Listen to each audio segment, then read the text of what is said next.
کبھی ایسا ہوتا ہے کہ انسان شور سے تھک جاتا ہے، دل صرف خاموشی مانگتا ہے، اپنے ہی گھر میں، اپنے سادہ سے گھر میں کسی کونے میں بیٹھ کر، ہاتھ میں چائے کا کپ یا پھر کافی، اور دل میں سکون کی تلاش۔ Sometimes silence is the loudest answer to a tired heart۔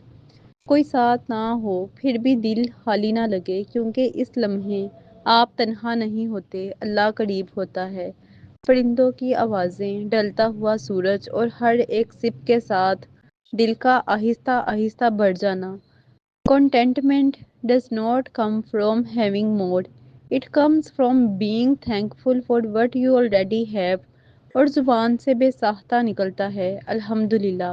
اسی لمحے انسان سیکھتا ہے کہ شکر شکایت کو خاموش کر دیتا ہے اور دل کو ہلکا۔ نبی کریم صلی اللہ علیہ وسلم نے فرمایا، یہ صحیح مسلم کی حدیث ہے، مومن کا معاملہ کتنا حیران کن ہے، اس کا ہر حال اس کے لیے بہتر ہوتا ہے۔ یہی شکر ہمیں کمپلیننگ سے بچاتا ہے، لوگوں کی برائی سے روکتا ہے اور دل کو اللہ سے جوڑ دیتا ہے۔ When you say الحمدللہ from the heart، your problems lose their weight۔ سکون چیزوں میں نہیں، سکون شکر میں ہے۔